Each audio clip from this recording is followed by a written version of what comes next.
Sejak malam itu, setelah nama terlarang disebut, Desa Wanasurya tidak pernah benar-benar tidur. Larangan demi larangan kembali diingatkan. Pintu ditutup lebih awal. Lampu dipadamkan sebelum tengah malam. Dan warga mulai berbicara dengan suara yang lebih pelan, seolah takut didengar oleh sesuatu yang tidak terlihat. Raka merasakan perubahan itu dengan jelas. Bukan hanya pada sikap warga, tapi pada udara desa yang terasa lebih berat menjelang sahur. Pada malam ke-6 Ramadan, saat waktu sahur hampir tiba, tawa pelan terdengar dari arah kebun belakang rumah warga. Bukan tawa keras, bukan pula jeritan, hanya suara tertahan, lirih, seperti seseorang yang menahan kesenangan. Raka tidak melihat siapapun, namun warga tahu dan memilih tidak keluar rumah. Karena di Desa Wanasurya, ada satu makhluk yang hanya menampakkan diri saat puasa. Tidak menyerang, tidak meminta apapun. Ia hanya datang untuk mengamati siapa yang masih terjaga di waktu yang seharusnya sunyi. Dan sejak malam itu, Raka tahu bahwa teror di desa ini tidak selalu datang untuk menyakiti. Sebagian hanya ingin diakui keberadaannya. Sejak kematian Jalu, Desa Wanasurya tidak pernah benar-benar tidur nyenyak. Malam Ramadan terasa lebih panjang dari biasanya. Warga sahur dengan pintu tertutup, jendela dirapatkan, dan lampu dibiarkan menyala meski mata sudah berat. Tidak ada yang berani bercanda lagi. Tidak ada yang menyebut nama apapun selain nama Tuhan.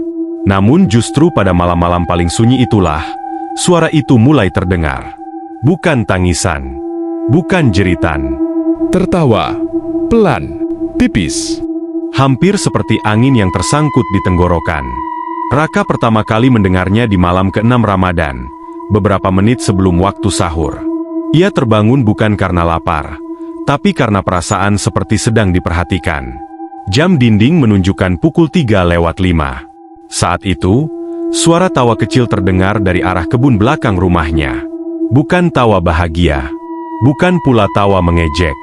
Lebih seperti seseorang yang sedang menahan sesuatu, menahan agar tidak tertawa keras. Raka duduk di ranjang, tubuhnya kaku. Ia tidak berani mendekat ke jendela. Ia sudah belajar dari malam-malam sebelumnya. Apapun yang muncul di Desa Wanasurya, tidak pernah suka diperhatikan balik. Keesokan paginya, cerita itu menyebar. Ibu Sari mendengar tawa dari atas genting. Pak Joyo mendengarnya dari arah sumur tua. Seorang anak kecil mengaku melihat bayangan putih berdiri di ujung sawah. Rambutnya menjuntai, wajahnya tidak terlihat jelas. Dan semuanya sepakat pada satu hal. Sosok itu hanya muncul menjelang sahur. Mbah Tarmo dipanggil lagi. Kali ini wajahnya lebih suram dari sebelumnya. Ia duduk lama di serambi musola, memandang tanah, seolah sedang menghitung sesuatu yang tak kasat mata. Itu bukan kuntilanak biasa, katanya akhirnya. Dia tidak lapar darah. Dia lapar niat. Raka menelan ludah. Maksudnya, Mbah? Dia datang bukan untuk mengganggu puasa, jawab Mbah Tarmo pelan. Dia datang untuk melihat siapa yang benar-benar masih ingat, dan siapa yang mulai lalai. Malam berikutnya, Raka memberanikan diri mengintip. Jam menunjukkan pukul 3:10. Udara dingin menempel di kulit. Dari balik celah jendela, ia melihatnya. Sosok putih berdiri di bawah pohon jambu. Tidak melayang tinggi, tidak menampakkan wajah menyeramkan. Ia hanya berdiri, rambutnya menutupi muka, tubuhnya sedikit condong ke depan, seperti orang yang sedang mengamati. Dan ia tertawa pelan. Raka hampir menutup jendela saat ia sadar sesuatu yang membuat dadanya mengencang. Kuntilanak itu menghadap ke rumahnya. Bukan ke arah jalan, bukan ke arah kebun, tapi tepat ke jendela tempat Raka berdiri. Seolah ia tahu, seolah sejak awal, ia memang sedang dilihat. Raka mundur, perlahan. Nafasnya tercekat. Dari luar, tawa itu berhenti. Digantikan keheningan yang terlalu dalam. Tidak ada serangan. Tidak ada teror fisik. Namun sejak malam itu, beberapa warga mulai jatuh sakit tanpa sebab. Bukan sakit parah. Hanya lemas. Tidak selera makan sahur. Tidak kuat bangun. Dan setiap kali seseorang melewatkan sahur, tawa itu terdengar lebih dekat, lebih jelas, lebih lama. Ramadan di desa Wanasurya kini punya penunggu baru.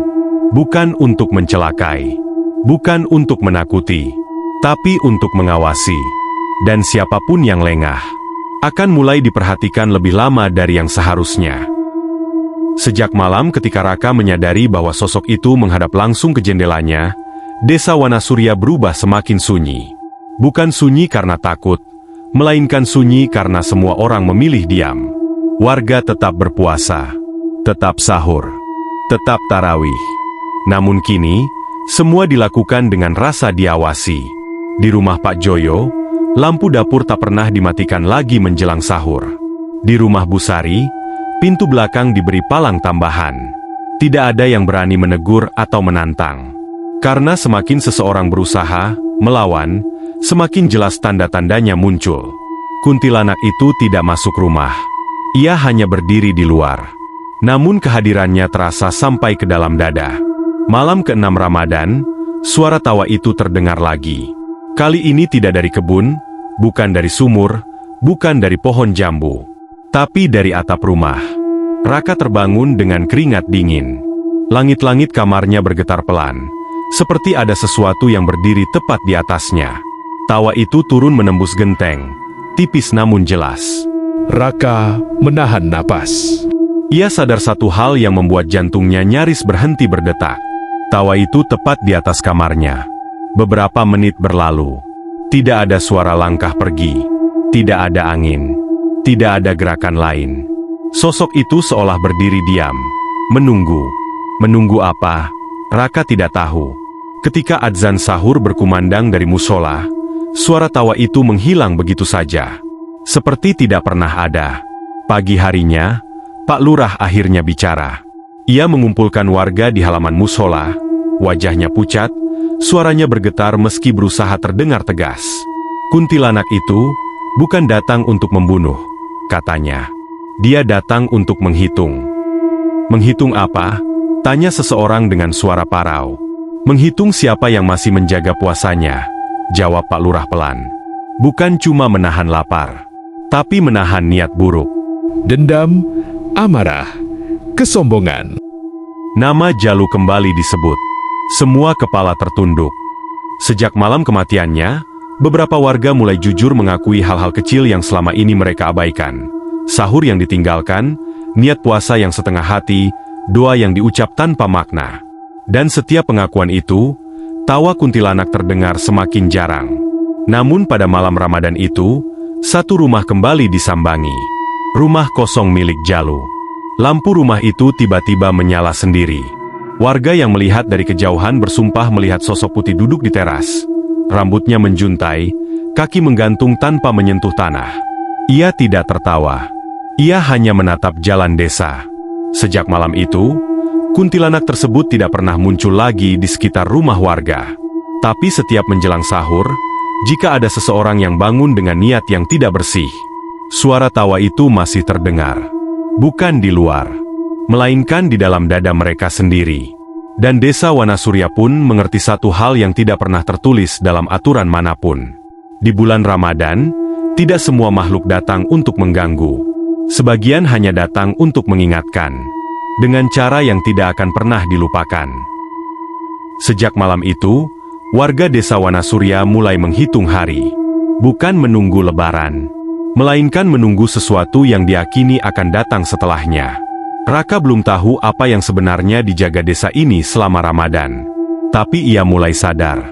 Kuntilanak itu bukan satu-satunya yang terikat oleh waktu puasa. Masih ada sesuatu yang lebih tua, lebih diam, dan tidak pernah menampakkan diri. Di malam berikutnya, sebuah pertanda akan muncul. Dan satu hal akan menjadi jelas. Tidak semua yang diam berarti tidak berbahaya. Jika kamu masih ingin tahu apa yang sebenarnya terjadi di desa Wanasurya, tetaplah di sini. Karena cerita ini belum selesai.